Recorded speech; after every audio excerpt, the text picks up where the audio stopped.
Vamos lá. Boa noite. Muito obrigada pela presença de todos. Quero agradecer muito o convite da Diane, de toda a organização. Estou muito contente de estar junto com vocês nesse grande barco. E entendendo principalmente essa edição do Festival do Valongo como uma embarcação, de fato,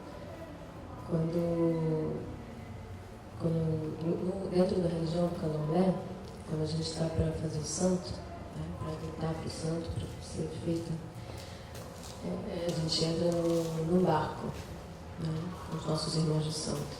Então, esse barco é como se fosse uma metáfora de volta, né, de reconexão com seus ancestrais, uma viagem de volta ao Atlântico. E acho que, lendo o texto da Diane, e vendo a exposição e participando desse... Eu não pude estar nos outros dias, eu cheguei hoje, por conta também de um compromisso no Candomblé, na minha religião, mas entendendo que essa edição não deixa de ser uma grande reconexão com as nossas histórias, né? Com as nossas ancestralidades e nossas histórias de Brasis, nossas histórias de África, de corpo, de luta. Então, estou muito contente, parabéns. E pensando nessa pergunta, né, a pergunta dessa edição, o que pode um festival, né, exatamente, fico pensando que, se a gente for pensar em eventos de arte, né, no Brasil, eventos de cultura, o Valongo, ele, por mais que sejam poucos anos, são 3 anos de festival, essa ideia e essa ideia de continuidade, né, essa possibilidade de continuidade é muito importante. E eu parabenizo também o festival de ser um local de formação de público, de vencer expectativas, né, expectativas contrárias do nosso panorama cultural, e de também ser uma proposta educacional, porque quando você tem um trabalho a longo prazo, você consegue essa formação de público de fato, né, principalmente fora dos grandes centros. Então, eu agradeço como cidadão e como público de arte também, né, para a organização, para a direção, de ter essa possibilidade no nosso panorama atual. Enfim, a gente está aqui hoje, eu estou convidada para mediar esse grande encontro também, uma mesa que tem um nome muito promissor, que é Arremessos para o Alto, Artes da Travessia, Corpos Dissidentes e Afetos Migrantes. E os pesquisadores, artistas e psicólogo Paulo Monroy, Charlene Bicalho e Lucas Veiga, que são pesquisadores. A Paula, enfim, você pode falar, cada um vai falar um pouco mais da sua biografia, mas profissionais na área de arquitetura, de artes visuais e da psicologia que estão reescrevendo narrativas de reinvenção desses nossos corpos, né? De processos de cura, de reencontros ancestrais e de lugares de pertencimento. Então, acho que a gente pode passar, né, a conversa, a gente joga nessa mesma ordem que está aí no visor. E vocês, logo depois a gente abre para as perguntas. Muito obrigada. Oi. Bom, primeiramente, obrigada a todas e todos por estarem aqui nesse último dia do Valongo. Obrigada a Giane, a Tamires também pelo convite. Obrigada ao Valongo pela presença do evento em si, nesse momento tão importante, tão difícil, tão nebuloso. Não sou a primeira que fala isso, mas a gente já sabe como que a condição atual da situação política é uma coisa que pessoalmente me toca muito. Meu nome é Paula Monroy, eu não sou brasileira, pode notar pelo meu sotaque, sou chilena, nascida no Equador, num período chamado ditadura militar, ou pelo Estado Pinochet. E quando vim para cá, o Brasil, eu vim numa condição de imigrante, né, de buscar melhores condições, num país que oferecia múltiplas opções, um sincretismo muito forte, que me chamou muita atenção, que me relembrava um pouco as minhas origens também. E hoje eu me deparo com uma situação como essa, como todas e todos vocês, que não deixa de me abalar. Então, tento pensar que essa oportunidade que a gente tem é mais do que uma oportunidade para se lamentar, pode ser uma oportunidade para ainda mudar as cabeças de algumas pessoas que não acreditam em que é possível, né, pelo nosso atuar, mudar algumas coisas, ainda que seja de forma geopolítica. Mas um pouco essa a minha mensagem de hoje, e um pouco também do que eu vou falar, um pouquinho mais para frente. Mas em termos do que a gente está conversando hoje, que é a travessia e como seus corpos incidentes e os afetos migrantes afetam na construção de novas imagens, eu queria apenas falar de um pesquisador, que não sei se vocês conhecem, que vem do campo da arquitetura, sou arquiteta de formação, trabalho como docente na Escola da Cidade, e também sou curador. Ele chama Milton Santos. E ele fala um pouco que a gente não vive mais no contexto natural, no ambiente natural. A gente habita uma espécie de espaço artificial constituído por fluxo, por comunicação, por artifícios, uma espécie de nuvem virtual que ela faz com que o conceito de região mude, que se construa uma espécie de alargamento de contextos. Isso é dado, obviamente, pela globalização, mas também pela facilidade de comunicação que a gente tem hoje em dia em termos tecnológicos, né? Então, como que a partir disso a gente entende a migração? A migração ela pode ser entendida a partir basicamente de duas formas, né? Da migração de um corpo para um outro lugar em busca de oportunidades, de centro de trabalho, de estudos, enfim, de sobrevivência política também, ou a ocupação de espaços que não lhe pertencem de forma oficial, né? Como seria uma ocupação, por exemplo, uma ocupação física ou uma ocupação virtual, né? Espaços que não são dados ou oficialmente dados para esses usos. Então, nesse sentido, eu trago um pouco, assim, não a minha experiência, mas a experiência de muitas pessoas que vieram para cá, para o Brasil, que se deparam com um país super interessante, super múltiplo, assim, bem complexo, mas que basicamente esses corpos que atravessam a fronteira, seja para cá ou seja ir para um outro lugar, se depara com uma certa perda, ou várias perdas. Perdas simbólicas, perdas de reconhecimento no contexto, porque a gente via, né, o novo ou diferente, a pessoa com sotaque, a pessoa com traços diferentes, a pessoa que não entende, sei lá, o seu corpo status de uma sociedade, mas também ela se depara com uma tensão, né, que pode ser a tensão que possibilita ou, eventualmente, abre uma ponte para esse corpo pertencer a esse novo contexto de uma forma diferente, sempre, né, porque o ser humano tem a sua própria forma de ser, que essa forma é imutável, em essência, ou pode ser deparar uma situação de ostracismo, né? De eu não identificar com os outros e com o contexto que eu estou ocupando, e simplesmente ficar mais na minha, né? E não me comunicar. Então, de certa forma, a gente pode pensar como que esses novos corpos, o corpo que observa aquele estrangeiro que chega, na medida que se identifica com essa pessoa, ou se identifica com esse contexto, pode construir novas narrativas de construção de imagens, construções de poéticas diversas, e como que finalmente a gente comunica aquilo, seja mediante uma ação, seja mediante uma imagem, seja mediante uma retórica, como que a gente pode fazer desse incômodo uma forma de comunicação diferente, que dá conta desse processo de migração. Como que a gente pode aproveitar a apropriação desses espaços e apresentar uma nova forma de ver as coisas. Então, um pouco isso que eu vou contar a partir do que esse trabalho, um pouquinho mais para frente. Acho que é isso.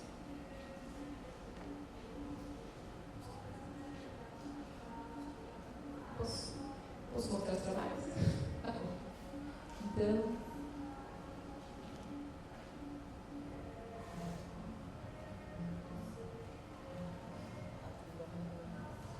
O primeiro trabalho que eu apresento aqui é um trabalho de uma artista brasileira de São Paulo, que chama Regina Barra, acho que vocês já devem conhecer ela.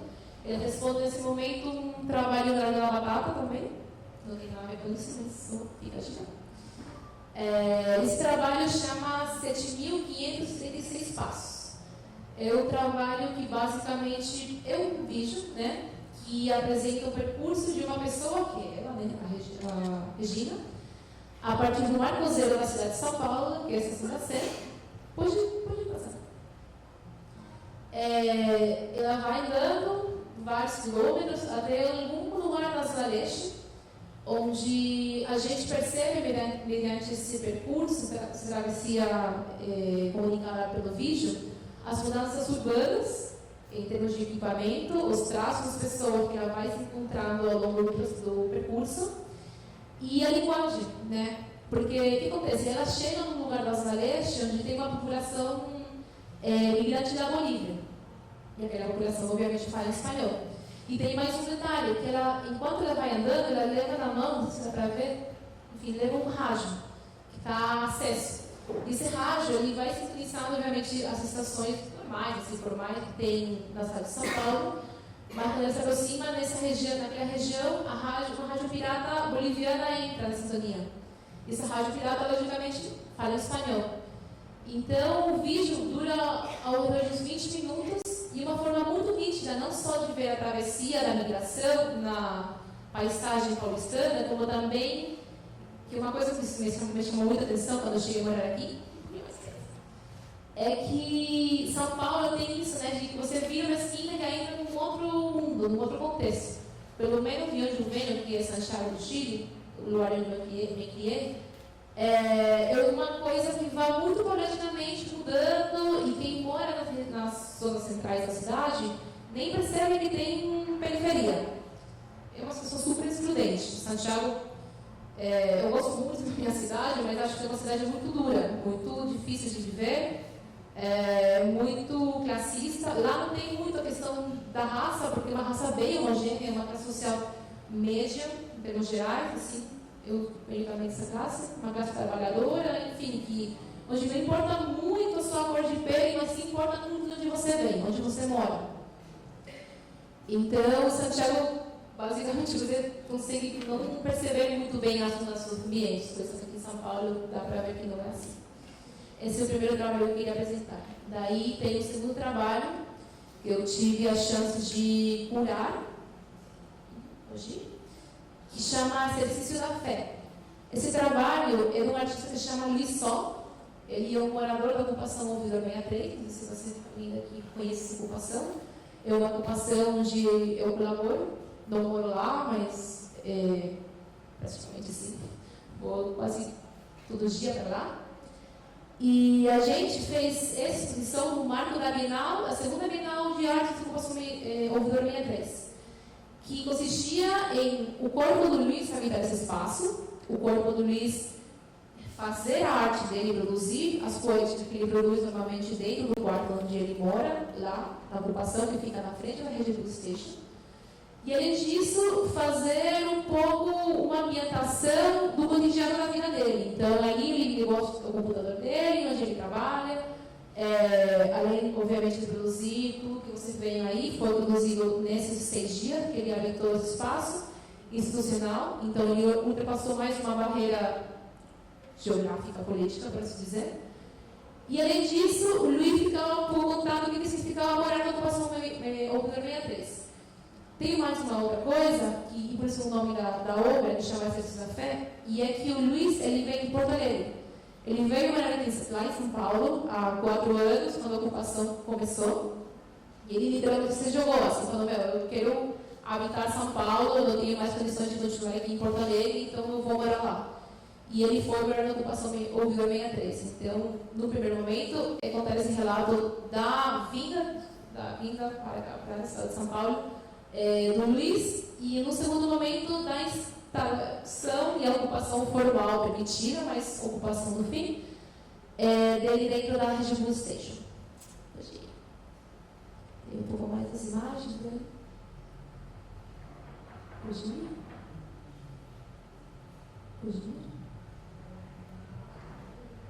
Ah, e tem mais um detalhe, que ele usa muito a tipografia e os símbolos da publicidade como forma de ressignificação das linguagens do cotidiano, do mundo das massas, né? O que a pop art fez nos anos 70, ele reproduz isso no mundo de agora, usando muita gíria também, muitos símbolos próprios do ocidente paulistano, ressignificando ele em forma de outras frases, outro significado para também se apropriar dessa linguagem e fazer dele uma imagem, né? E esse último trabalho é um trabalho de um chileno, que ele chama Alfredo Jar. Não sei se alguém daqui conhece o trabalho dele, um cara mais velho já. Ele é radicado desde o ano 74, se não me engano, em Nova York. Ele foi exilado na ditadura do Pinochet. Esse trabalho é do ano 1977 e chama This is not America. Isto não é América. E no fundo, o que ele fez? Ele se apropriou de um espaço virtual e geográfico, né? No Times Square, que na época ainda era um lugar super visível. Era numa época que a gente não manejava tanto os mídias que nem agora. E ele ocupou esse espaço para questionar o significado da palavra América, né? Que, como todo mundo sabe, uma coisa que inclusive me incomoda muito é que as pessoas dizem: esse cara é americano, essa mulher é americana. A gente não é americano, a gente é americano também. A pessoa é dos Estados Unidos. A gente também é americano. A gente é do Brasil, a gente é do Equador, do Chile, enfim. É uma coisa que fica muito no inconsciente coletivo e ele tentou de desconstruir para construir uma nova outra forma de imaginário. Pode vir mais um? Onde ele não só utiliza o contorno geográfico do país, né, como também a bandeira. Pode vir mais um? Palavra, questionar a América. Pode vir mais um? E no fundo a bandeira, né, que a bandeira não necessariamente configura o significado dessa palavra. Então, ele não só ocupa um espaço, se desloca pessoalmente como exilado numa cidade não por vantagem própria, como também ele hackeia esses espaços para questionar uma situação muito instaurada no nosso imaginário, no imaginário das pessoas que são de lá, no imaginário das pessoas que frequentam o Times Square. E, além de tudo mais, ele coloca em questão os poderes hegemônicos, né? Porque a linguagem não é casual, né? A linguagem não é inofensiva. Todo mundo sabe que as palavras que a gente usa, a comunicação é poder. Enquanto eu mais sei me articular e me colocar e justificar a minha fala, mais poder de alcance eu tenho. Foi uma coisa que, para mim, foi muito chocante quando eu cheguei aqui. Eu não sabia falar português, eu aprendi meio que na raça. Aí, quando eu me vi possibilidade de desenvolver a minha pesquisa e a minha profissão de docente, me dei conta quão importante era a gente manejar a linguagem. Então, como que a gente entende que essa linguagem, não só verbal, como também imagética, é importante na hora de instaurar essas poéticas. Então, vou deixar essa pergunta, assim, como que a gente instaura essas poéticas? Quais poéticas a gente vai começar ou tentar introduzir e em quais espaços? Obrigada.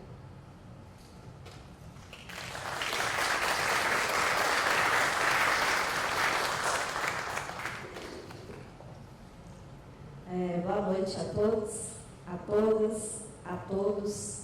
Bom, antes de me apresentar, eu gostaria de agradecer a direção, a produção do festival, a cada áudio via WhatsApp, cada mensagem, cada retorno de imediato, cada indicação do restaurante, cada indicação de onde fica a localização do banheiro, todo esse cuidado, né? E agradeço também a coragem de cada um de vocês, porque ocupar um território da cadeia velha, a igreja, não é pouca coisa. Essa questão, né, que também está ecoando na minha mente desde a primeira mesa com a Diane, o que pode um festival? E olha, Diane, não sei onde você está, eu não sei te responder, mas eu digo que talvez o tempo, só o tempo, seja capaz de nos mostrar, daqui a um tempo, esse holofote que vocês estão lançando as suas maludas, que estão nessa embarcação junto com você. Então, te agradeço imensamente esse convite. Eu vou nortear minha fala, vou fazer uma deriva e vou contar um pouquinho da minha trajetória de vida, entendendo que o meu processo, ele não está desvinculado disso.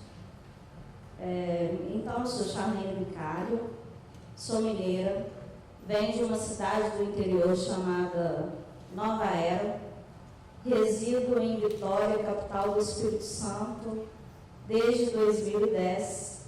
Vou começar a história por aí, porque senão vai ficar muito longo. Eu vou ultrapassar esses 20 minutos e o Malu está ali, ó, com o cronômetro. Em 2010, eu faço um deslocamento e vivo uma ruptura de tempo ao mudar para Vitória para fazer o mestrado em administração. E em 2011 eu me mudo para a Regência Augusta, que é uma vila de pescadores. Não sei se vocês conhecem, mas fica localizada no município de Linhares, no norte do Espírito Santo.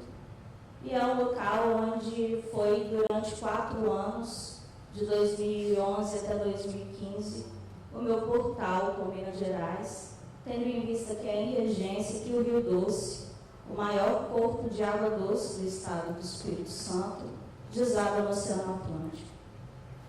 E foi nesse lugar que, no primeiro momento, eu vi esse lugar como um espaço de pesquisa e de captura do corpo do outro, é que eu entendo que, em algum ponto, a colonização tinha falhado.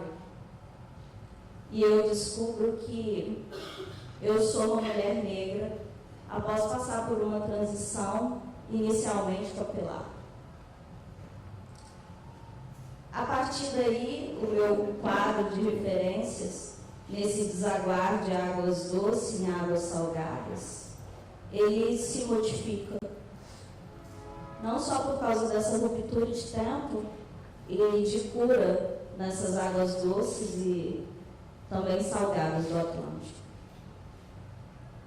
Durante esse período, nesses 4 anos, eu, como diria um dos meus amigos pescadores, em memória, Bebeto, a primeira vez que ele me levou para alto mar, ele me perguntou: Charlene, você está preparada? Falei: estou, mas você tem certeza? Você está preparado para entrar em outra dimensão? Então, durante esse período, eu fiquei imersa durante um tempo dessa outra dimensão e em contato com, que eu acredito ser, minhas ruínas. E precisava reconstruir tudo isso. Então, esse foi um período que, para mim, foi um período de reconstrução de minhas referências, de viagem de volta nessa nave. Em 2015, eu vou para Vitória, que é a capital do Espírito Santo, por meio de uma proposta de trabalho. E lá em Vitória, eu me esqueço um pouco desse outro tempo, desse tempo grande, desse tempo largo, que era a regência, que regência tinha. Thais, tem como você passar, por favor?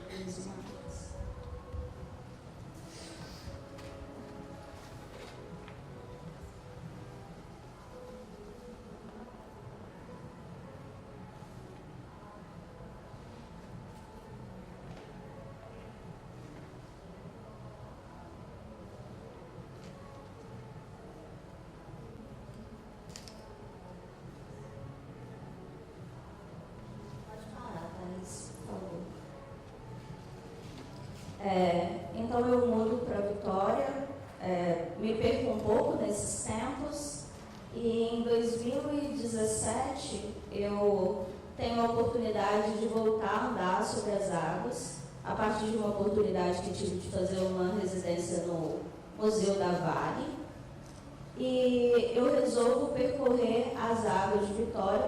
Para quem não conhece Vitória, Vitória é uma ilha, mas é um processo meio estranho, porque é como se fosse uma ilha voltada para dentro. Então, as construções, elas não são construídas, né, de frente para esse corpo de água, né? Ela é construída de costas para essa água, assim como as cidades do interior também são construídas de costas para os rios. E eu começo a percorrer esse território, essas ruas marítimas, que não é um território que é para todos, né? Então, se eu tenho uma lancha, por exemplo, eu tenho acesso à Vitória e às várias ilhas que tem em volta dessa ilha que é Vitória. E aí, nessas derivas, durante essa residência, eu me deparo com essas ruínas. E começo a me perguntar o que seriam essas ruínas. E o pescador que fazia o traslado comigo, ele me diz, eu já tinha feito algumas pesquisas na internet, não tinha encontrado, e aí ele simplesmente me disse que ali era o local onde os escravizados passavam o período de engorda. O que dizem também que esse período de engorda ele não existia, né? Engorda era a base de cachaça e de café. Na verdade, os escravizados precisavam passar um período ali que era o período de entre-safra. E aí, não satisfeita com a informação via oral, eu começo a fazer uma pesquisa também em âmbito institucional, no Arquivo Público do Espírito Santo, e me deparo com silêncio. E aí eu começo a observar o meu corpo dentro de todo esse processo e começo a refletir sobre todos os silêncios aos quais esse corpo de mulher negra é submetido cotidianamente. Então, isso tudo para dizer que foi assim que eu cheguei no trabalho, onde você ancora seus silêncios, que ficou exposto aqui no RDC. Esse trabalho faz parte de um projeto maior, então onde você ancora seus silêncios 2 está exposto no Museu Capixaba do Negro, em Vitória, numa exposição coletiva chamada Malungas, junto com Castiel Vitorino e Kika Carvalho, com curadoria de Rosana Paulino. Tem como você passar mais um, Thais, por favor? Então, esse foi o local foi a locação, né, do vídeo. Pode passar, tá, Thais? Pode passar. Obrigada. Pode ir direto. Então, nessa imagem, eu decido fazer algumas performances nesse espaço. Na verdade, a performance que eu fui fazer era de fato nas ruínas, mas depois, quando eu vi todo o material e diante da curadoria, no momento na residência, eu resolvi fazer só esse recorte do trabalho. Então, eu fui lá para fazer outra coisa e no final eu falei, não, eu quero fazer uma imagem ancorando esse corpo enquanto Charmaine, mestra dessa embarcação, e quero colocar esse corpo no mundo. E então, esse é o disparador de onde você ancora seus silêncios. O trabalho tem funciona, né? Na verdade, o trabalho completo é uma instalação que é composta por mais 7 âncoras, e o trabalho tem circulado tanto em festivais, mostras de cinema, galerias de arte. Então, é um trabalho que tem uma versatilidade para quando a gente não consegue levar o trabalho completo. Eu acho que a gente tem alguns subsídios aí para a gente poder dialogar depois a partir disso. Obrigada.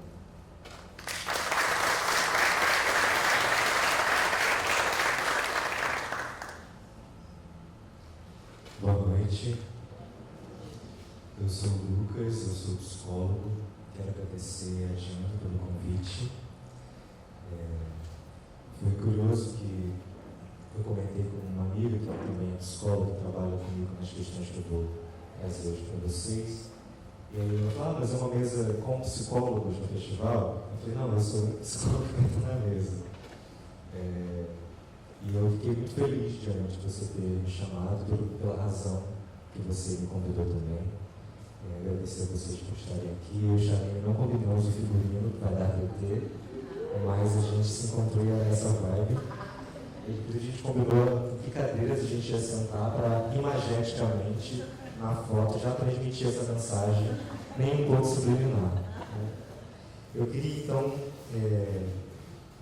sou psicólogo, sou mestre de psicologia clínica pela Universidade Federal Fluminense, e o meu trabalho, hoje, 80%, até mais, 95% dos meus pacientes são corpos dissidentes. A minha prática clínica é com corpos dissidentes. Corpos dissidentes como sendo aqueles corpos, a gente pode fazer uma tradução simples, como corpos desviantes, como corpos que desviam de da norma, que desviam de algo do qual não deveriam se desviar. E aqui, especificamente, quero pensar os corpos dissidentes negros e negras e LGBTs. E dizer para vocês que corpo dissidente é uma experiência ocidental. A nossa experiência enquanto negros e negras e LGBTs, enquanto corpos dissidentes, é uma experiência do Ocidente. Porque em África, primeiramente em África, não tinham negros e negras. Em África éramos africanos e africanas. Negros e negras é uma conceituação europeia, um conceito que os europeus criaram para legitimar a subjugação dos povos africanos ao regime de escravidão. Então, esse negro como um corpo dissidente, ele existe dentro da lógica colonial e ele existe a partir da nossa retirada forçada de África, a partir da experiência diaspórica. É a experiência diaspórica que culmina, tem como finalidade a escravidão, que vai fazer do nosso corpo, esse corpo africano, ser, no Ocidente, nas Américas, no Brasil, um corpo dissidente. Agora, em pensar o corpo negro e negra da negra LGBT, enquanto gays, lésbicas, transexuais, travestis, bissexuais,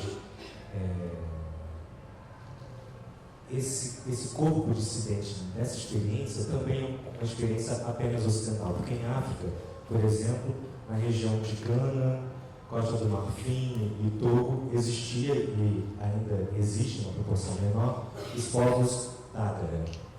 E para os povos Dagara, os homossexuais que não eram entendidos como homossexuais, a gente não pode perder de vista que tanto homossexualidade quanto heterossexualidade são conceitos ocidentais, que datam da segunda metade do século XIX. Homossexualidade e heterossexualidade são construções da medicina para diagnosticar, para patologizar as experiências sexuais que não tinham como fim a reprodução. Então, um homem e uma mulher que tinham relação sexual sem fim reprodutivo, eles eram considerados heterossexuais, isso dentro de uma nosologia, de uma patologização médica do século XIX. E a homossexualidade era seguido a essa lógica, que a heterossexualidade estava inserida, que era de sexo sem fins reprodutivos. A homossexualidade também foi alocada nessa condição porque pessoas homossexuais, naquela época, hoje em dia isso está mudando, mas naquela época não poderiam gerar filhos, como casal homossexual. Então, essa conceituação de homossexual e heterossexual, ela surge nesse momento do século XIX, é um conceito ocidental, não existia homossexual em África, nem heterossexual.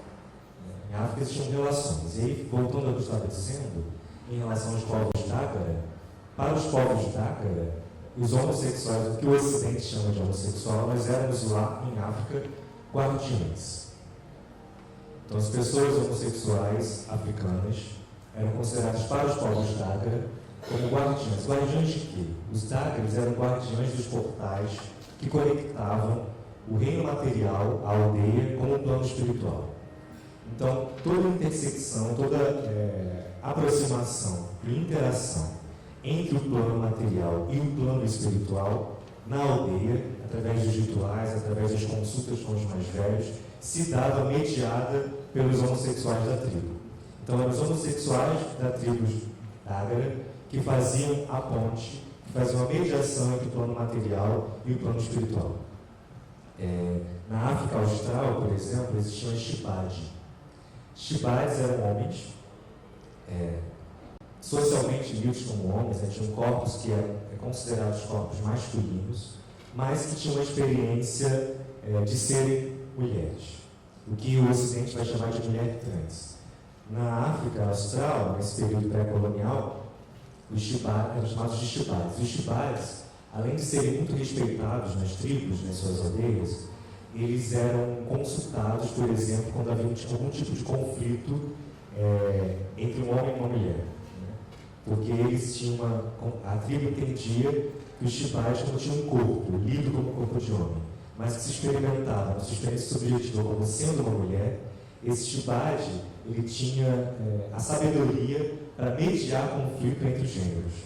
Então, eles eram convocados, convidados a mediar situações de conflito e eram consultados também, tanto por homens, né, lidos socialmente com homens, tanto por mulheres, nas suas questões pessoais. Então, nós LGBTs vivemos, temos aqui a experiência de sermos corpos dissidentes, e esse corpo dissidente está diretamente colado com a experiência da discriminação e com a experiência da violência, porque o mundo colonial, o novo mundo que surge com o período colonial, ele é um mundo fundado na violência. Eu digo, tem um artigo que se chama As Diásporas da Bicha Preta sobre ser negro e gay no Brasil, que foi publicado na revista Tabuleiro de Letras, que é uma revista da Universidade do Estado da Bahia. Eu digo lá que racismo, machismo e LGBTfobia são produtos da máquina colonial de produção de subjetividade. Então, a máquina colonial, o colonialismo como uma maquinagem, uma maquinaria para fazer um uso do que o Deleuze e o Guattari vamos falar dos agenciamentos maquínicos, tanto no antiético quanto no Platões, é uma maquinagem, uma maquinaria da colonização que tem como um dos seus efeitos, um dos seus produtos, o racismo, o machismo e a LGBTfobia. Nós, e aí eu vou falar agora especificamente da experiência do que eu trato nesse artigo, que é das bichas pretas, né? E é desse lugar que eu falo, e falo a partir da minha experiência e falo a partir do trabalho clínico com muitas bichas pretas que atendo no Rio de Janeiro e outras bichas pretas pelo mundo que atendo por Skype. Eu digo as diásporas, né, da bicha preta, porque nós, negros, vivemos uma experiência diaspórica. Nós não pertencemos ao país aonde nascemos. Nós pertencemos à África. E esse pertencimento à África nos foi retirado violentamente a partir de um sequestro que culminou na escravização dos nossos ancestrais. E por mais que nós não tenhamos vivido essa experiência diaspórica encarnada, nós nascemos, inclusive, pós-abolição, todos nós que estamos aqui, nós trazemos da nossa memória afetiva, nossa memória corporal, a experiência diaspórica. A experiência diaspórica, e eu digo isso num texto que se chama Descolonizar a Psicologia, Considerações em uma Psicologia Preta, que foi publicado na revista Fórum e no CERT, que é uma ONG lá aqui de São Paulo. Eu chamo de efeito diáspora essa marca minêmica que os nossos corpos negros trazem enquanto vivências nesse mundo branco em que estamos inseridos. Então, esse efeito diáspora é uma sensação de não pertencimento, de não se sentir verdadeiramente acolhido, verdadeiramente incluído nos sócios, nas dinâmicas sociais do país onde vivemos. E somado a esse efeito diáspora, essa sensação de não pertencer, de não se reconhecer, de não se ver nos espaços, a gente está vivendo uma virada super importante no contemporâneo em relação à representatividade e à visibilidade negra em espaços de poder. Mas isso é uma experiência recente e ainda temos muito o que fazer. Um festival como esse, com 2 curadores negros, é muito importante. Isso tem efeitos subjetivos de saúde mental muito importantes para nós negros que viemos aqui participar, né, desse lugar falante, né, e que estão também participando, assistindo, participando das oficinas, enfim, das demais atividades. Isso tem um efeito que pode nos deslocar um pouco dessa sensação diaspórica de sem lugar. Mas, para além disso, nós vivemos num país antinegro. E que a cada 23 minutos um jovem negro da minha faixa etária é assassinado no Brasil. E a cada 19 horas um LGBT é assassinado no Brasil, considerando que desses LGBTs assassinados a cada 19 horas, mais da metade são LGBTs negros. Então, cruza sobre o meu corpo essas duas estatísticas, os 23 minutos dessa marca do corpo dissidente negro e as 19 horas dessa marca corpo dissidente LGBT. E nós, negros, LGBTs e negras, criamos dispositivos de aquilombamento, espaços de cuidado, espaços de pertencimento, onde isso que nos foi historicamente retirado a partir da colonização possa ser reconquistado, possa ser retomado. Então, por exemplo, os coletivos negros, os grupos de estudos negros, eu sou psicólogo, então os grupos de supervisão com psicólogos negros, os grupos de estudos negros, os movimentos negros em geral, nossas famílias, as religiões de matriz africana, os espaços de comunhão que a gente vai construindo para não só fortalecer a nossa identidade, não só para nos alimentar enquanto coletividade, mas também para experimentarmos o pertencimento que nos foi retirado. Então, essa primeira experiência diaspórica, né, que diz essa memória, essa retirada forçada de África, a gente resolve esse problema nos aquilombando. E aí tem o quilombismo, né, do Abdias do Nascimento, Anélia Gonzalez, enfim, vários outros intelectuais negros brasileiros vão pensar e vão falar sobre a importância do aquilombamento, a importância de nós negros e negras nos aquilombarmos no mundo branco, no mundo antinegro.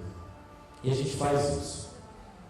Sendo que, na experiência LGBT, e aí por isso que as diásporas, o que eu defendo no artigo é que para nós negros LGBTs há uma dupla diáspora.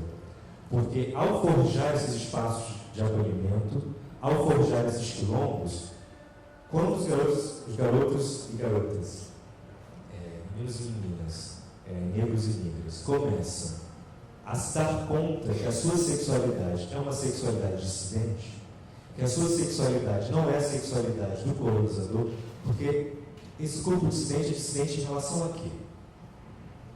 Esse corpo dissidente é um corpo dissidente em relação ao corpo do colonizador, que é homem, branco, cis e heterossexual. Tudo que escapa a isso, tudo que escapa ao corpo do colonizador, que ficou instituído como norma, e ficou instituído como norma, inclusive no nosso inconsciente. O nosso inconsciente também é colonial. Quando você pensa, fulano foi um médico, a imagem que você tem imediata de um médico é um homem branco, heterossexual, cis e jaleco.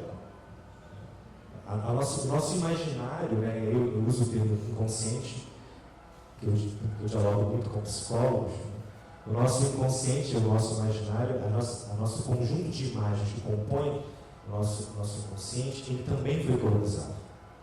Ele também é feito da colonização. Então, essa norma, né, homem branco cis heterossexual, que ocupa a maioria dos espaços de poder ainda na sociedade brasileira, tem efeitos de subjetividade sobre todos nós. E esse corpo dissidente é um corpo dissidente em que sentido? No sentido que não é esse corpo. Não tem... a gente tem que ter uma certa delicadeza quando a gente vai usar o conceito do corpo dissidente, porque pode-se fazer uma leitura também patologizante ou pejorativa, mas não é disso que se trata. Né? Se trata de a gente poder fazer a denúncia de que esse corpo que foi colocado como norma, na verdade, é o corpo do colonizador. É o corpo do qual nós precisamos nos afastar para conseguirmos fazer um exercício de descolonização. Mas, deixa eu voltar para o que eu estava dizendo. Eu abro muitas abas. As diásporas LGBT. Tendo construído os nossos quilombos, ao nos descobrirmos, ao começarmos a nos dar conta de que a nossa sexualidade não é essa, de que a nossa sexualidade não é essa sexualidade colonizada, porque a heterossexualidade é compulsória. Há muito chilique e muita agitação das igrejas protestantes em torno do mito do kit gay. Quando, na verdade, o kit que nós recebemos nas nossas escolas, em termos de formação sexual, é a heterossexualidade. A heterossexualidade ela é compulsória, como um efeito também do desdobramento da colonização, o que não acontecia em África.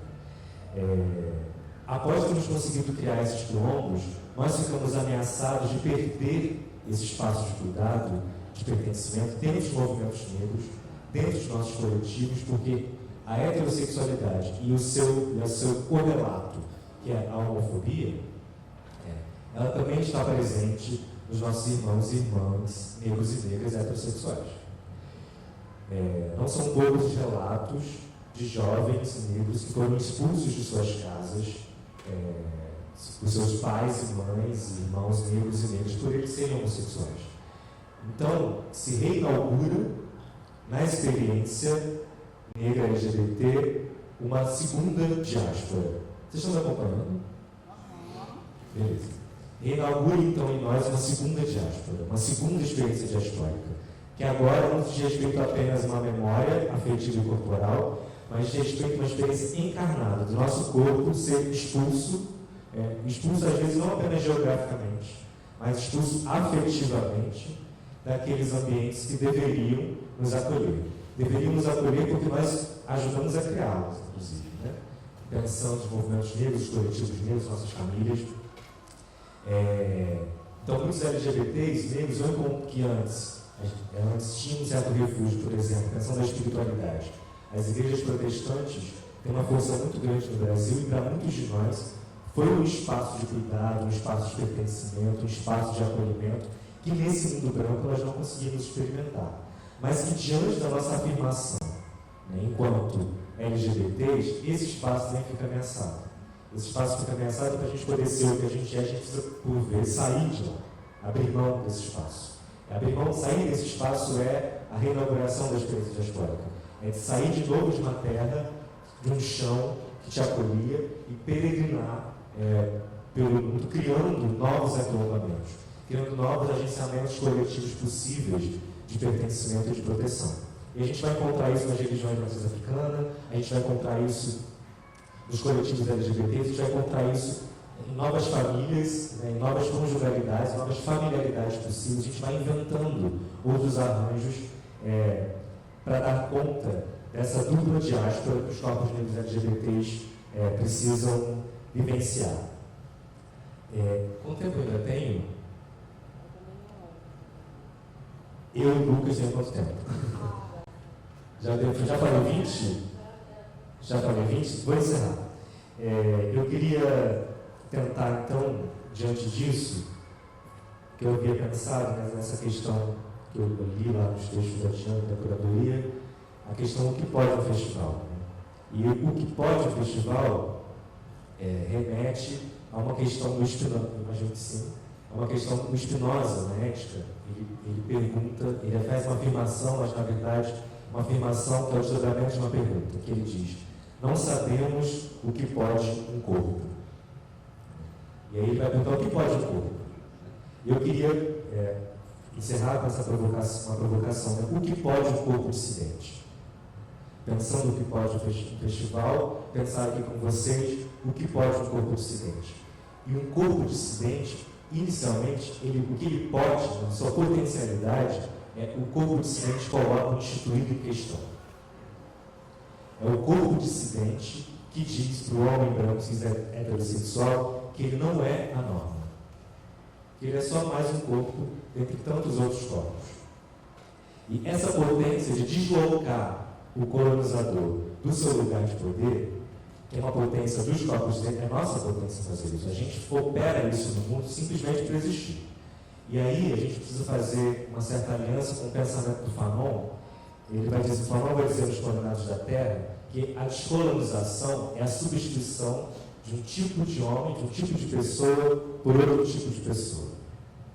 Então, há um desafio nosso no contemporâneo de operar uma descolonização.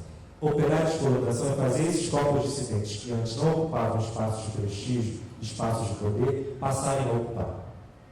Então a gente passa a ocupar espaços de poder. Então a gente passa a ter voz. Então a gente passa a produzir, por exemplo, políticas públicas. E para os homens brancos e cis heterossexuais, eles se sentem muito ameaçados. E como efeito disso, estamos vivendo esse caos político que estamos vivendo. Né? Porque essas figuras estão pactuadas com a norma, pactuadas, são imagens e semelhanças do colonizador, não suportam a potência do corpo dissidente, que é operar uma descolonização e fazer com que os nossos corpos sejam incluídos, entrem no circuito imagético dos nossos inconscientes, do jogo social, como corpos que se afirmam, como corpos que defendem ser opção, como corpos que produzem mundo, que produzem efeito no mundo e que não se silenciam diante de nenhuma ameaça do colonizador. É isso. Obrigado.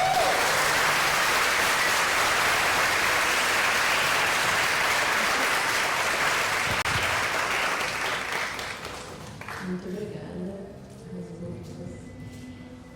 Antes de abrir para as perguntas, eu queria fazer a primeira pergunta. Principalmente nesse finalzinho da fala do Lucas, entendendo que eu acho que é muito importante estar sempre lembrando, né, que todo esse caos que a gente está vivendo também, caos político, mas também caos emocional, principalmente, e que afeta muito a nossa saúde mental, é um contrafluxo por também estarmos aqui falando, né? Por todas as nossas vitórias nesse momento de um tempo moto para cá. E se a gente pensa na potência, né? Você está falando de imagens, assim, na potência política da imagem mesmo, como que a gente poderia pensar em ser resistência, entendendo todo esse momento de corpos que historicamente foram oprimidos, subalternizados, estarem tendo realmente um espaço, né, legítimo de lugar de fala e lugar de existência, e um contrafluxo, né, como está no texto da Diane mesmo fala, de um sistema de opressão muito forte e de silenciamento. Como ser resistência e continuar vivo, né? E vivo no sentido de vivacidade, de alegria, de amor, que a gente possa construir narrativas de além-dor, né? Narrativas de felicidade, né? E de existência, de fato. Então, dentro, eu acho que da pesquisa de cada um, das vivências e trajetórias, tanto no trabalho da Paula, com imigrantes, zapatistas que imigram, que falam sobre a questão do translado e de além fronteiras, né? De cruzar fronteiras para além do mapa político. Também na fala da Charlene, assim, como retomar, né, suas subjetividades, trabalhar com memórias, se encontrar num outro lugar e continuar vivo a partir do que você se entende como ancestralidade.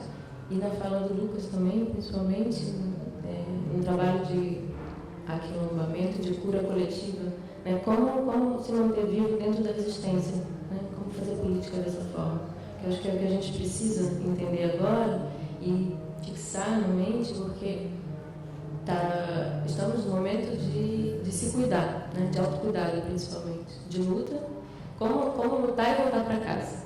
Acho que essa é a grande questão, assim, do autocuidado como militância também.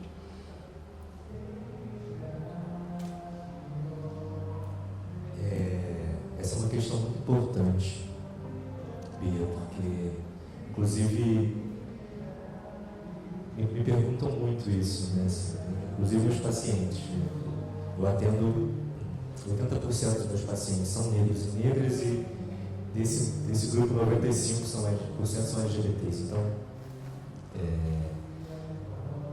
uma coisa que eu coloco muito, que a gente vem construindo muito junto, né, não só nos atendimentos, mas nos grupos de estudo, nos grupos de supervisão, é que a nossa existência, o simples fato de estarmos vivos, já é uma militância.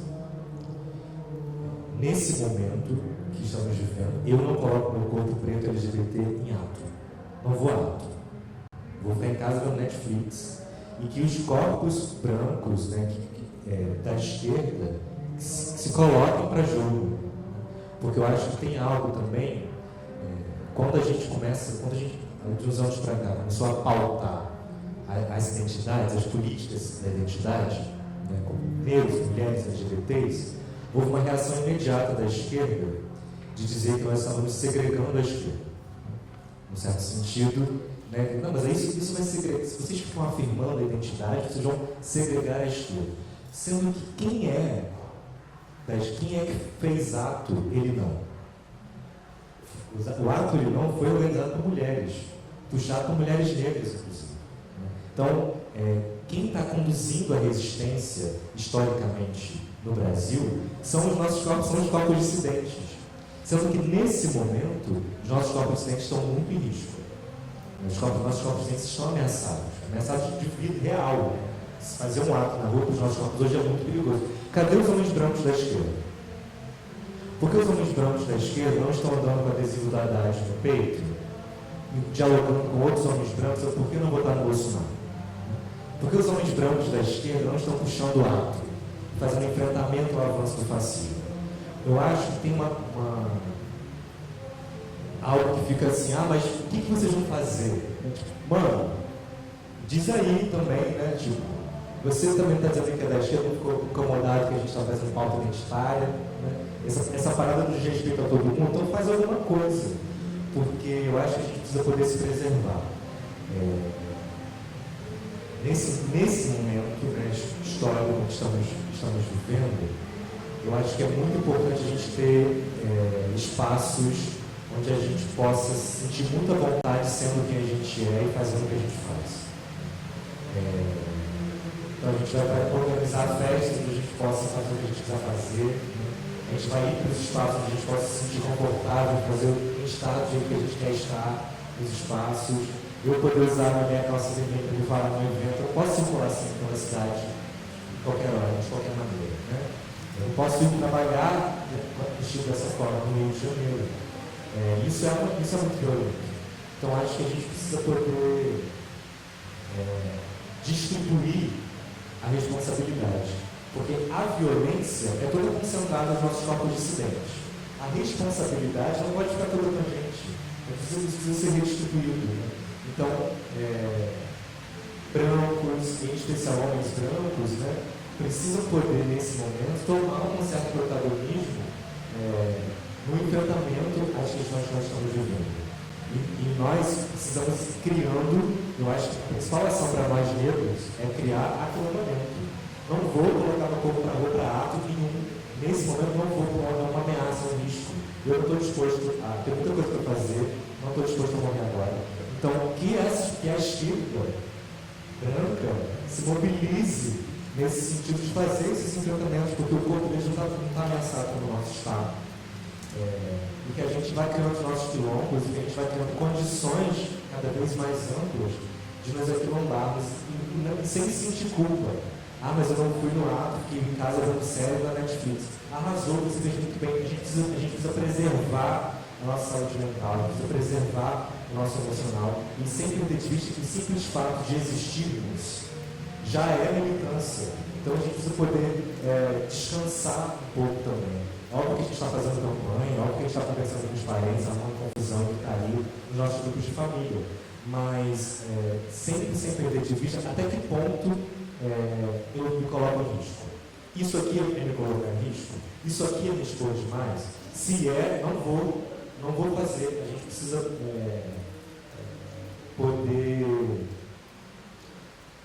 poder se preservar. É meu posicionamento, né, em relação a isso. E poder descansar que a gente já está fazendo muita coisa. Isso aqui já é muita coisa. Olha isso que está acontecendo aqui há 15 dias de eleição. Né? Então, poder ter... Isso é uma experiência de acolhimento. Eu acho que essa é uma estratégia de luta fundamental no contemporâneo. Bom, as minhas estratégias, elas têm sido feitas no que as pessoas chamam de micro, mas que eu acho que é muito potente. a partir, né, dessa constatação de que só a gente está vivo a gente já está fazendo muito, de estar se reinventando o tempo inteiro, de pensar estratégias a todo momento, de estar com esse corpo sempre em estado de alerta, né?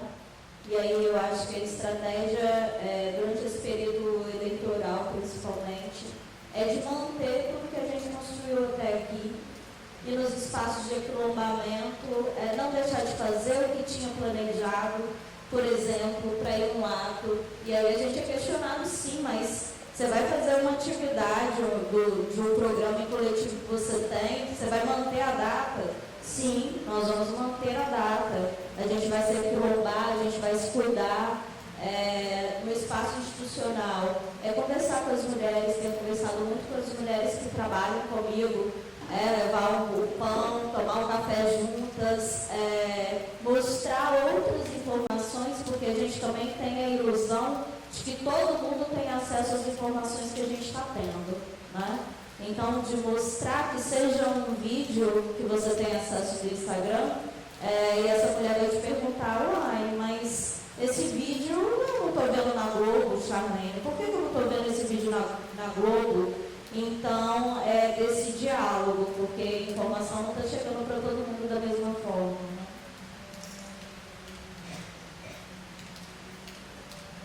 Bom, essa pergunta que você faz, Bia, acho muito e acho muito pertinente. Primeiramente, bom, não é fácil estar aqui. Eu reconheço meu lugar de privilégio.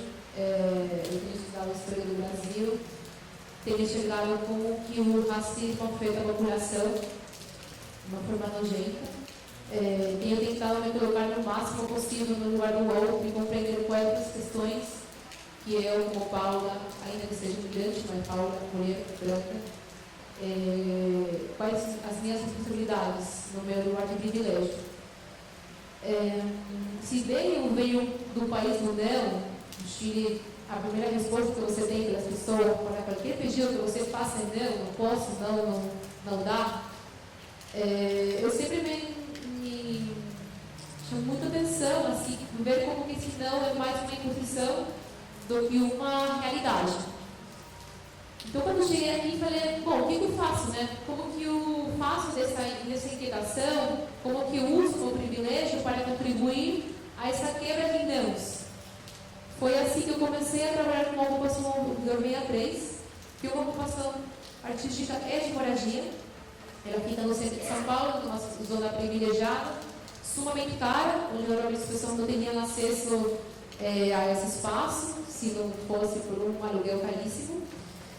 E eu vi de que forma minha pesquisa e a ponte que eu tenho com o mundo da instituição, sendo professora ou trabalhando com curadoria, poderia contribuir a desvendar esses corpos invisibilizados e levar ele para um lugar onde todo mundo possa ver o que está se produzindo lá. Então, eu queria mostrar um pouquinho para vocês, se está ali, Thaís, um vídeo que... né?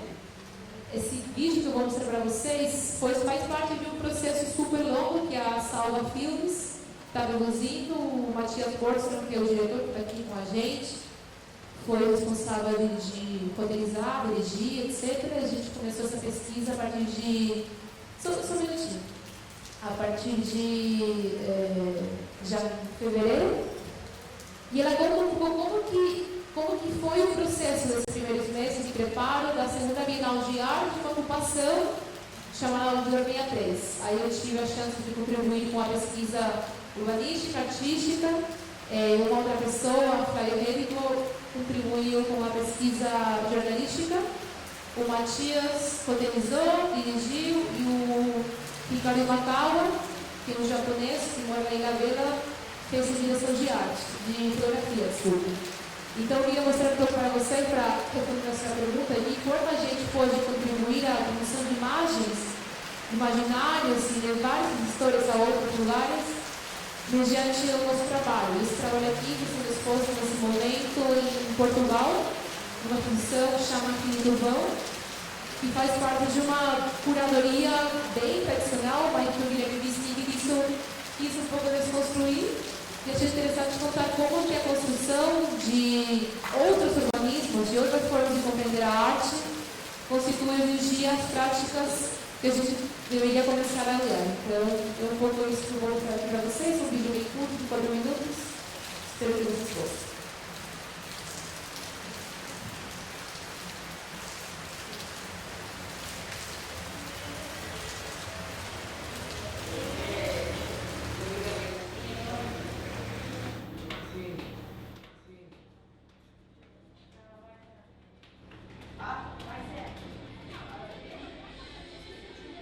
De abril de 2018.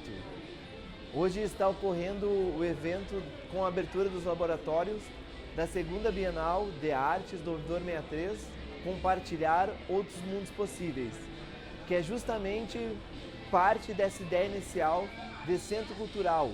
Não se sabe de uma cultura nova ou se de uma contracultura. Eu não conhecia nenhuma forma de ocupação artística mesmo, aqui em São Paulo, nem em outro lugar do Brasil. Quando eu soube dessa ocupação artística, foi para mim uma surpresa e foi algo para mim realmente novo. O que eu pensei foi, quero vivenciar isso para poder estabelecer e construir alguma coisa que esteja ligado com esse movimento artístico que está acontecendo aqui desde 2014.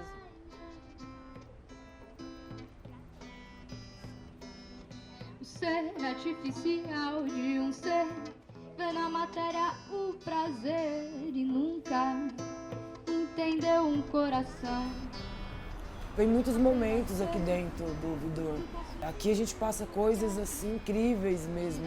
Eu vou escovar os dentes, tem uma banda tocando no banheiro, sabe? Eu vou lavar a louça, tem alguém ensaiando gaita. Você desce as escadas, às vezes triste com alguma situação, mas tem um pessoal tocando violino ali. A arte liberta, e a arte como forma de cura mesmo, não como forma de capital ou de comércio. A maldade não causa morte, nem depressão.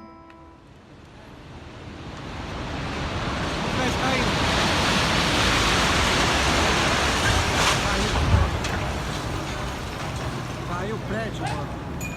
O prédio desabou. Caralho. É eletrocaulis. Desce os andares, os caras querem cortar nossa luz, mano. Robson, vem descendo os andares falando com todo mundo, mano. Pra descer, tá todo mundo aqui na rua sentado, mano.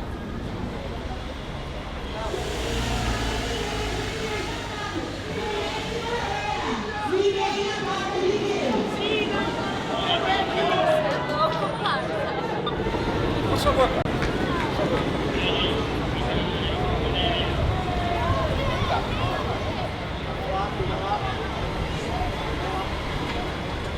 Nós precisamos de advogados para fazer isso ou de um parlamentar para impedir a ordem do governador.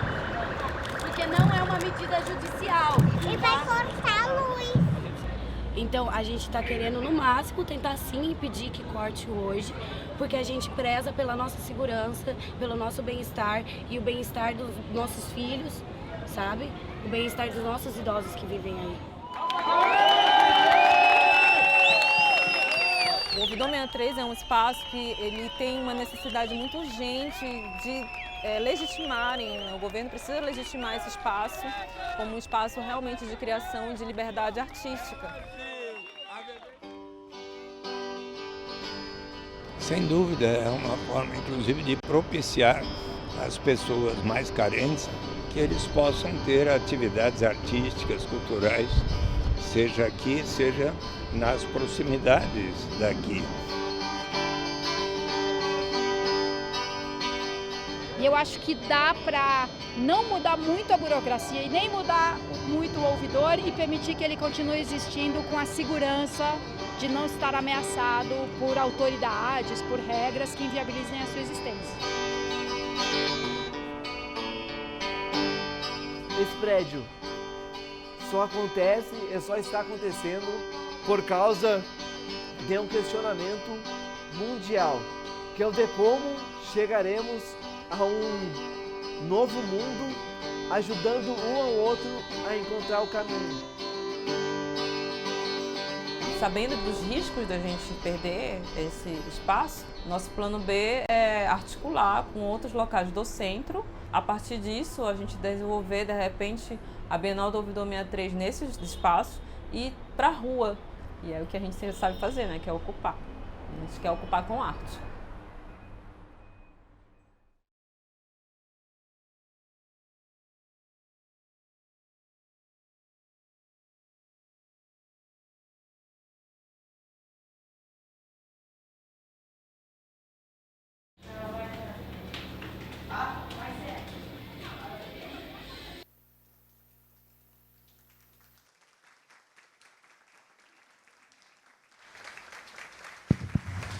Queria abrir para perguntas.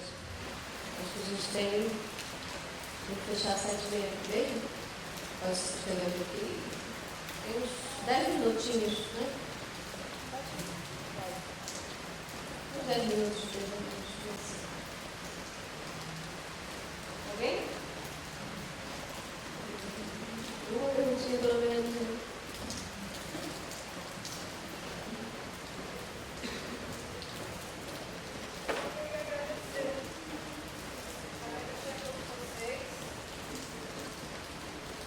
Eu queria agradecer a todos vocês. Eu geralmente tenho muita dificuldade desse lugar de fala. Eu sempre me empolgo, eu nunca falo nada, eu sempre sou atravessada por várias coisas e sempre calo. Mas aqui nesse festival eu estou me sentindo de fato em casa. Eu estou vendo tanta gente preta, tanta gente linda e eu estou assim, respirando. Eu estava trabalhando com a Castiel, maravilhosa, estava ali na monitoria da instalação dela e me senti aquilombada, cuidada, e eu não quero ir em ato nenhum também. Agora eu consegui ter a resposta desse conflito que estava dentro de mim, que eu queria ir para o ato, combater, mas eu também senti a necessidade de falar, não, eu preciso me acolher primeiro, eu preciso cuidar do meu corpo, me alimentar, para depois me juntar. E eu acho que eu prefiro me juntar em clãs, em estudar ervas, outras coisas, outras formas, para depois partir para a luta. Então, assim, muito obrigada. Eu estou muito grata por esse festival. Obrigada, Diane. Eu estou, assim, extasiada. Muito obrigada.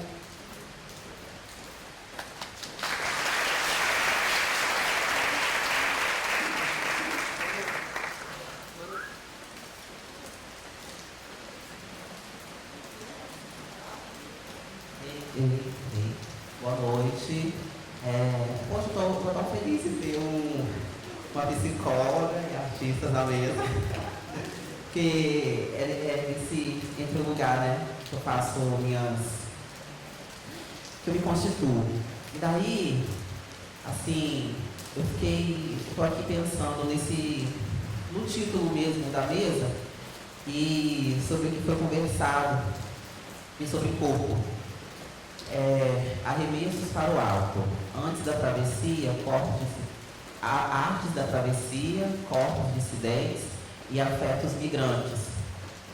Eu percebo no título, como também na fala, a importância de se pensar no movimento, porque a experiência de adoecimento e trazendo para a dimensão do corpo, né? A experiência do adoecimento, às vezes, ela é de estacionar o corpo ele fica paralisado, não consegue se movimentar, mas também tenho percebido que essa experiência pode ser de acelerar esse corpo, né? E fazer com que a gente não consiga ficar parado, entrar numa, sei lá, a gente pode dar vários nomes, né? Psicose, esquizofrenia e diversos outros nomes que eu não preciso falar agora. E aí, na fala de vocês, eu percebi, através, né, desse meu lugar de investigadora com o corpo, a importância e a necessidade de continuar se movimentando, produzindo gestos, mas de outro modo, né?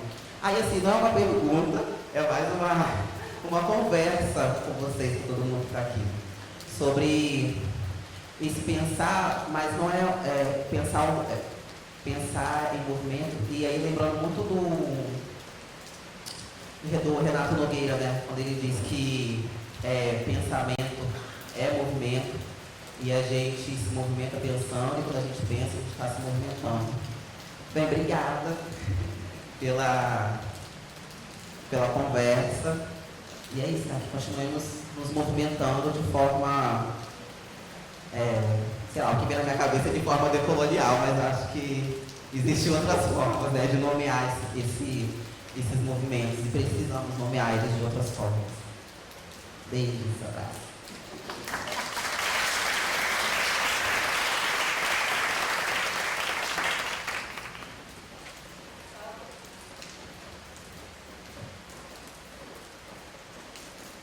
Só complementando, Catiel, me lembrou Alder Lorde, né, com aquele texto Transformação do Silêncio, né, em Ação. Eu acho que vai ao encontro também. E ela, nesse texto, ela fala algo que me toca muito, que é o seu silêncio não vai te salvar, ele não vai te proteger, né? Então, durante muito tempo, a gente se silencia durante um período, achando que isso, de alguma forma, vai nos proteger de algo. Até que a gente chegue a algum lugar e entende que isso não é possível, né? Que bom que você está desancorando seus silêncios. É isso, movimento.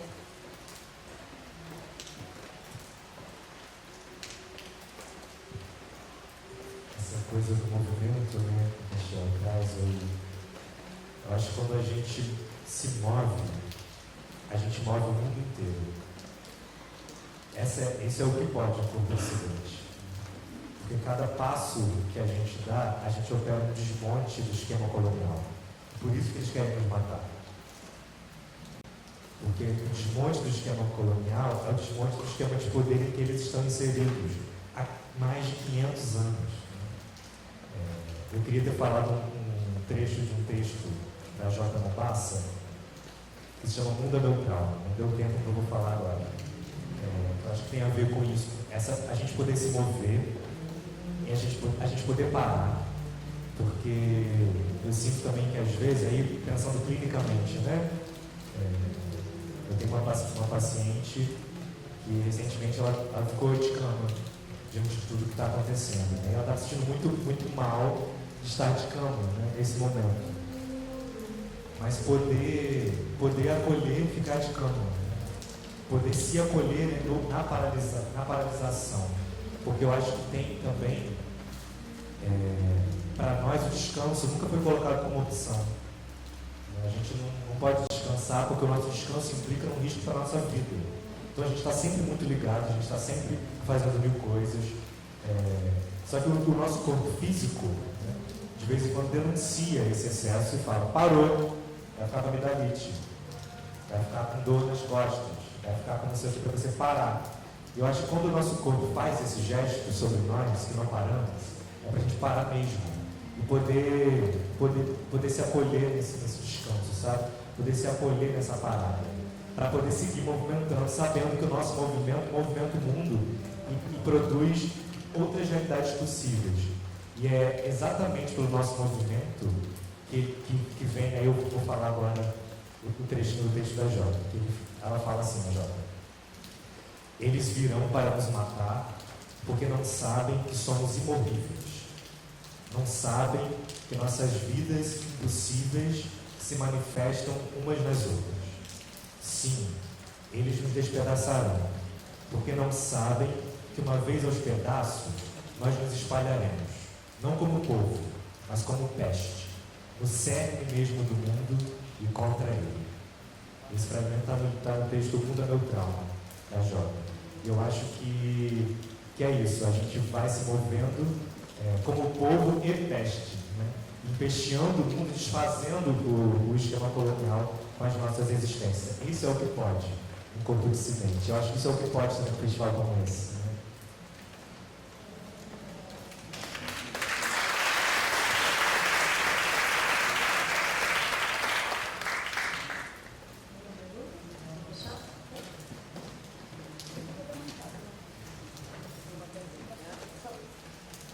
Eu queria complementar aqui a Jota, a gente tem esse jornal que a gente distribui em lugares, não consigo nem mais falar.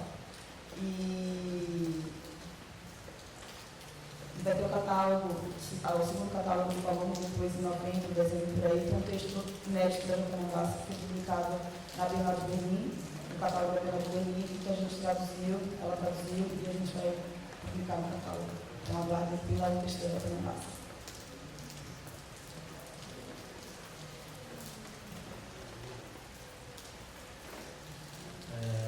Particularmente, quando eu li o tema da mesa, me viu um pouco confuso, mas uma palavra que me chamou a atenção foi a questão dos afetos migrantes, né?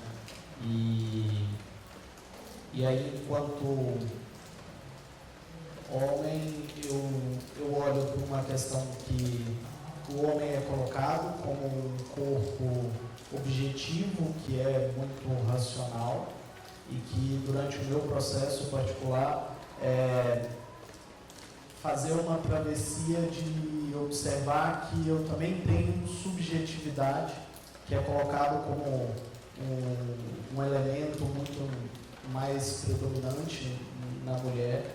E aí ouvindo vocês falando que me vem esse processo de travessia e de aprendizado que o afeto acaba tendo que se, toda vez a gente lembrar, e aí na pergunta da Beatriz, na pergunta que ela fez, como se amar durante esse processo que ao longo do tempo a gente vai perdendo, né? E só queria falar um pouquinho disso, porque acabou me tocando de alguma maneira.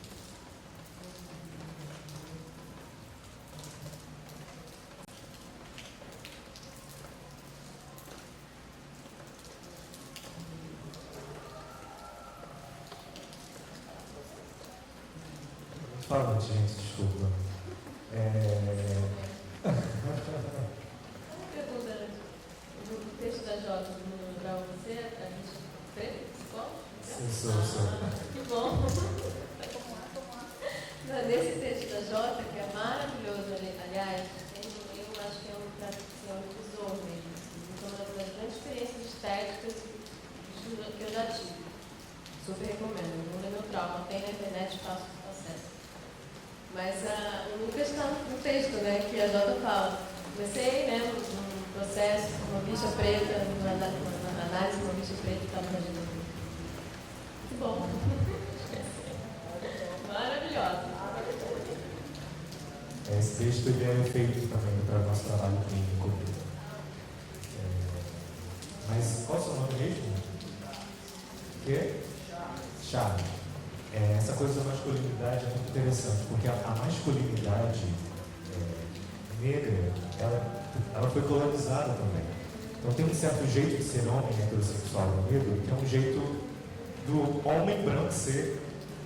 Então tem algo aí que é um exercício, é toda uma discussão sobre masculinidades negras, inclusive vai ser lançado agora em novembro um livro de, eu não vou saber mas é sobre masculinidade, tem um capítulo meu lá, eu não sei o título, é do programa. Mas é um livro, vai ser lançado em novembro, sobre masculinidades negras, que a gente está fazendo essa discussão, né, de que outra masculinidade negra é possível de ser exercida, né, considerando que os homens negros também foram colonizados e que tem um vetor colonial, patriarcal, que incide muito fortemente sobre as subjetividades masculinas. Então, acho que é um exercício também de desconstrução de um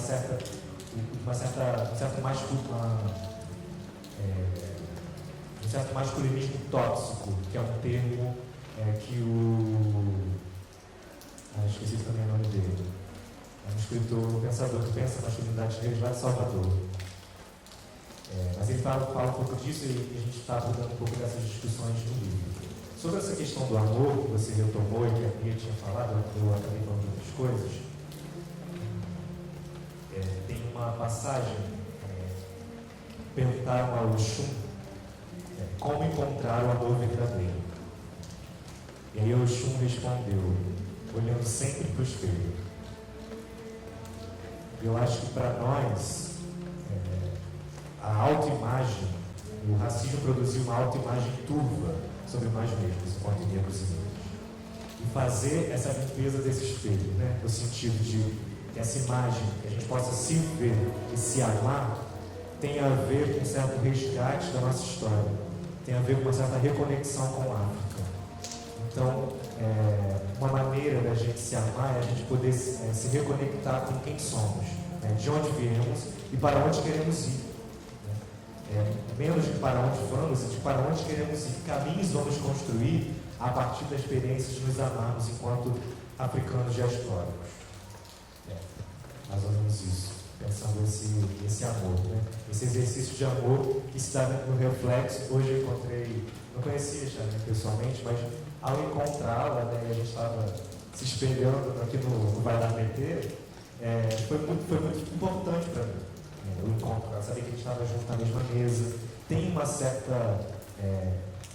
Da gente poder se espelhar, né, nesse sentido literal, né, de poder estar junto dividindo essa experiência. A gente poder dividir experiências com os nossos irmãos pretos e pretas tem efeitos para o nosso auto-amor. E isso nos fortalece também.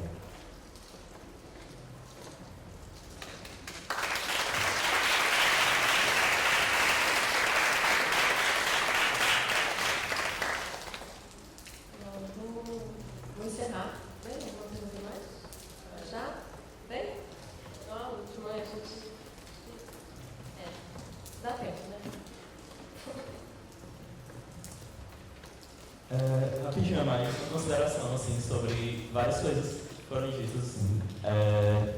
Eu sou de Fortaleza e lá eu faço parte de um bloco de carnaval que não está só no carnaval, mas que é formado por pessoas dissidentes de gênero, raça, sexualidade. E é muito doido porque a gente sempre pensava, a gente sempre fala nos nossos textos, nas nossas saídas, que o nosso objetivo é destruir essa cis-heterocidade. Essa cidade que é construída para nos violentar e a gente sempre pensa o quanto a nossa saída na rua, parando os carros e ocupando os espaços do centro da cidade de Fortaleza, é o pesadelo desse regime fascista que aparece, o pesadelo do coisa, o pesadelo desses bolsominions e o quanto a nossa existência tudo que eles abjetam, né? E o quanto eles têm muito desejo sobre isso, sobre esses nossos corpos vivendo dessa forma. E a forma como a gente encontrou de sobreviver foi nas festas, assim. A gente está juntas festejando e celebrando nosso corpo e tentando construir espaços seguros para isso, mesmo a gente sabendo que essa segurança é muito ilusória, assim. Pode ser muito frágil de romper, assim, porque a gente está à mercê do Estado e também, não só o Estado não nos protege e, enfim, ninguém nos protege, né? A gente está lá, a gente só temos a nós mesmos, assim. E tem uma coisa que eu sempre penso e fiquei pensando nisso. Às vezes quando eu andava por aqui, e andava não só aqui em Santos durante o festival, mas andava em São Paulo nesse período que eu estou hospedado lá. E sempre me cobrando, tá muito alerta, me cobrando, tá atento a tudo para não sofrer nenhuma violência, porque eu tinha feito uma mala que não condizia com a situação política do país, então eu não podia andar exatamente da forma como eu queria. E pensando muito nisso, eu só lembrava de uma coisa que a Janara Siqueira sempre fala, que é cada um cuida de quem está do lado. E é isso, assim, eu fiquei muito feliz de estar aqui no Valongo e ver o quanto esse espaço é um espaço para que cada um cuide de quem está do lado, assim, o quanto a gente se protege aqui. Enfim.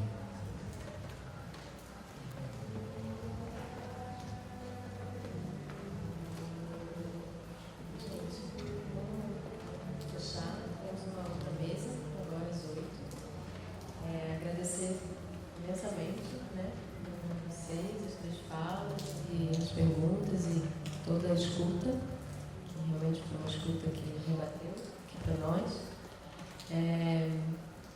E só eu gostaria de comentar também quando a gente falando de amor, né, e quando o Lucas traz ao chum e o espelho, que foi algo que eu senti quando eu cheguei hoje, e conversando com a Cecília que veio comigo, que eu estou há muito tempo, né, trabalhando como curadora, uns anos aí. Sou do Rio de Janeiro, moro em São Paulo agora e já frequentei muitos eventos de arte dentro desse sistema arte contemporânea. E foi a primeira vez que eu vi uma quantidade de pretas e pretos. Isso me emocionou muito e me fez entender que a gente está aqui, de fato. Isso é resistência e amor é existência também. Então, estamos aqui, é isso. E não tem mais volta. Não tem mais volta. É isso.